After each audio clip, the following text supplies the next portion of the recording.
കഴിഞ്ഞ ദിവസം എംകോമിൻ്റെ mark list collect ചെയ്യാൻ വേണ്ടിയിട്ട് യൂണിവേഴ്സിറ്റി പോയി കഴിഞ്ഞപ്പോൾ ഞാൻ കൺസോളിഡേറ്റഡിനും അപ്ലൈ ചെയ്തിട്ടുണ്ടായിരുന്നു. അതിൻ്റെ പ്രോസസ്സ് കംപ്ലീറ്റ് ആയി സക്സസ്ഫുൾ ആയെന്ന് വിചാരിച്ചിരിക്കുന്ന സമയത്താണ് എനിക്ക് യൂണിവേഴ്സിറ്റിയിൽ നിന്ന് കോൾ വരുന്നത്.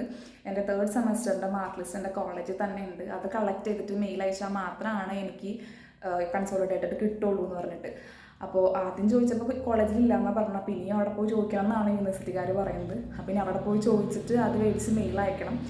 അങ്കമാലിക്ക് പോകണം. അപ്പോൾ എന്താ സംഭവിക്കുക എന്നുള്ളത് നോക്കാം.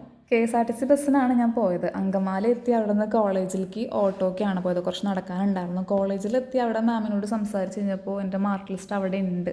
അപ്പം ഞാൻ കൺഫ്യൂസ്ഡായി. അപ്പോൾ ഫസ്റ്റ് എന്താ മാർക്ക് ലിസ്റ്റ് അവിടെ ഇല്ലെന്ന് പറഞ്ഞിരുന്നായി. എനിവേ മാർക്ക് ലിസ്റ്റ് കിട്ടി. കോളേജിലിരുന്ന് തന്നെ യൂണിവേഴ്സിറ്റിക്ക് മെയിൽ അയച്ച് സെൻഡ് ചെയ്തിട്ടാണ് ഞാൻ അവിടെ നിന്ന് പോകുന്നത്. കോളേജിനെ പറ്റി പറയാനാണെങ്കിൽ ഇതൊരു വിജനമായിട്ടുള്ള സ്ഥലത്താണ്. എന്നെ കൊണ്ടാക്കിയ ഓട്ടോ ചേട്ടൻ ആളുടെ നമ്പർ എന്നിട്ട് പറഞ്ഞു, ഇവിടെ പെട്ടുപോകണ്ട, കഴിയുമ്പോൾ വിളിച്ചാൽ ആൾ വരാമെന്ന് പറഞ്ഞു. പക്ഷെ ഞാൻ വിളിച്ചില്ല, നടക്കാമെന്ന് വിചാരിച്ചു. കാരണം എനിക്ക് ഇച്ചിരി വൈറ്റമിൻ ഡിൻ്റെ കുറവുണ്ടേ. അങ്ങനെ വൈറ്റമിൻ ഡി കിട്ടുകയാണെങ്കിൽ കിട്ടട്ടെ എന്ന് വിചാരിച്ചിട്ട് ഞാൻ അങ്ങനെ നടന്നു. കോളേജിൽ നിന്ന് ഇറങ്ങി ആ വിജനമായ സ്ഥലം കഴിയണമെങ്കിൽ ഒരു വലിയ കയറ്റുണ്ട്. അത് കയറി കഴിഞ്ഞാൽ പിന്നെ ആൾത്താമസമുള്ള ഏരിയ ആണ്.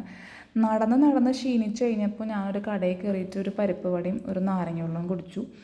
അവിടെ നിന്ന് നടന്ന് KSRTC സ്റ്റാൻഡിൽ പോയി. KSRTC ബസ്സാണ് പ്രൈവറ്റ് ബസ്സിനേക്കാളും നല്ലതെന്നാണ് എൻ്റെ ഒരു ഇത്.